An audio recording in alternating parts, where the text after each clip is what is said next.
नमस्कार, मैं ऋषि भारद्वाज और आप देख रहे हैं लोकतंत्र चेतना न्यूज चैनल। आज शुरुआत करते हैं आज की कुछ खास खबरों के साथ। पलवल के नेताजी सुभाष चंद्र बोस स्टेडियम में 76वां गणतंत्र दिवस बड़ी धूमधाम से मनाया गया।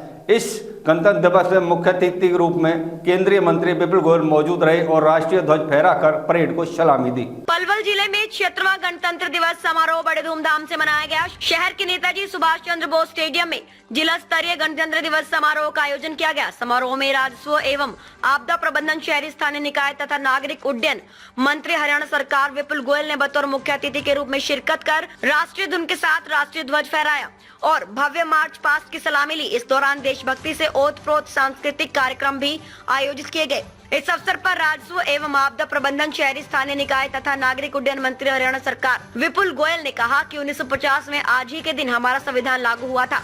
इसी संविधान के कारण हम सभी को न्याय, स्वतंत्रता एवं समानता का अधिकार मिला है।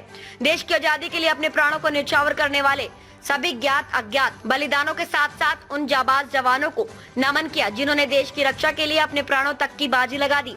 विपुल गोयल ने कहा कि आजादी की लड़ाई में भी हरियाणा की अहम भूमिका रही है और आज भी हरियाणा के नौजवान सेना में भर्ती होना अपनी शान समझते हैं और यही कारण है कि देश की सेना में आज हर 10वां सिपाही हरियाणा से है। गोयल ने कहा कि जनसेवा का दायित्व संभालने वाली प्रदेश सरकार ने देश के प्रधानमंत्री नरेंद्र मोदी के नेतृत्व में सबका साथ सबका विकास और हरियाणा एक हरियाणवी मूल मंत्र के साथ चलते हुए समस्त हरियाणा और प्रत्येक हरियाणवी के उत्थान के लिए कार्य किया है। आज हरियाणा की जनता और सरकार के बीच सीधा संपर्क है। केंद्र और प्रदेश सरकार द्वारा चलाई जा रही जन कल्याणकारी योजनाओं का लाभ आज अंतिम पंक्ति में खड़ा व्यक्ति उठा रहा है। इतना ही नहीं, आज हरियाणा के खिलाड़ी विदेशों तक भारत देश का नाम रोशन कर रहे हैं। इसलिए सरकार द्वारा खिलाड़ियों को नकद पुरस्कार के साथ साथ नौकरियां भी दी जा रही हैं और उन्हें मासिक मानदेय भी दिया जा रहा है। इस अवसर पर उन्होंने शहीद सैनिकों के परिजनों को भी सम्मानित किया।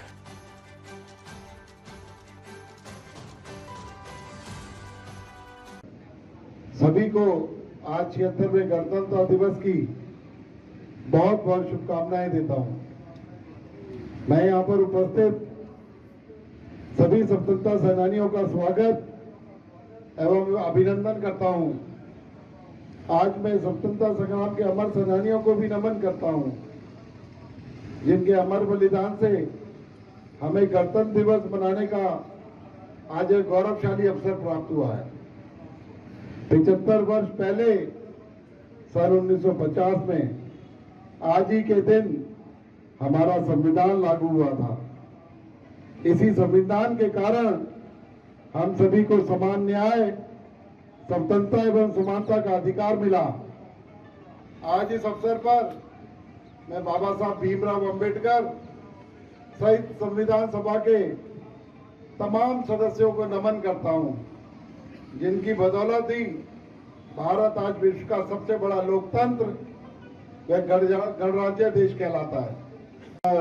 अमीर है चाहे गरीब है, सभी को एक समान रूप से वोट देने का जो अधिकार है वो बाबा साहब भीमराव अंबेडकर की देन है।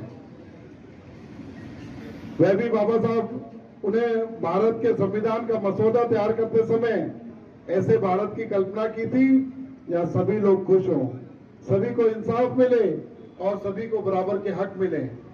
ये हमारे लिए सौभाग्य की बात है कि आज हम भारत के संविधान का 76वां गणतंत्र महोत्सव मना रहे हैं।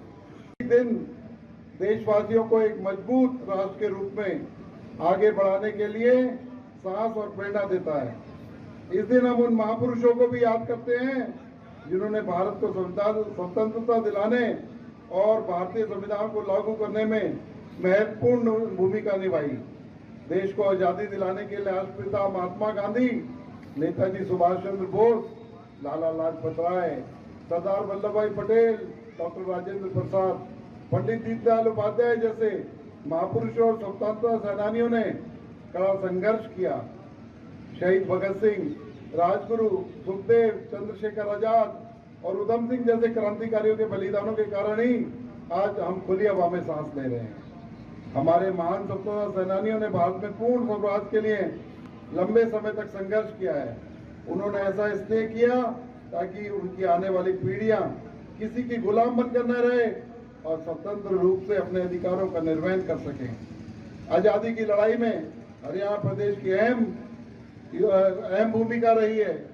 आज भी हरियाणा के नौजवान सेना में भर्ती होना अपनी शान समझते हैं और यही कारण है आज के देश की सशस्त्र सेनाओं में हर 10वां सिपाही हरियाणा से है। आपको बताना चाहूंगा कि हरियाणा अग्निवीर नीति 2024 क्रियान्वित कर अग्निवीरों को सुरक्षा कवच प्रदान कर रहा है। भाइयों बहनों, सुशासन से सेवा के संकल्प के साथ जनसेवा का दायित्व संभालने वाले वर्तमान सरकार ने प्रधानमंत्री श्री नरेंद्र मोदी जी के सबका साथ सबका विकास, हरियाणा एक हरियाणवी एक के मूल मंत्र के साथ चलते हुए समस्त हरियाणा और प्रत्येक हरियाणवी की तरक्की और उत्थान के लिए निरंतर काम किया। आज हरियाणा की जनता व सरकार के बीच सीधा संपर्क है। हमें प्रशासन में मानव हस्तक्षेप को न्यूनतम करने के लिए आईटी का बड़े पैमाने पर सफल प्रयोग किया। आज हर सरकारी योजना के पारदर्शी तरीके से लागू किए जाने से घर बैठे गरीब की बेटी की शादी का शगुन, बुजुर्ग विधवा व दिव्यांगों की pension, BPL card, Chirayu card का लाभ, किसानों को उनकी फसल का भुगतान कंप्यूटर के एक क्लिक से सीधे पात्र व्यक्ति के खाते में चला जाता है।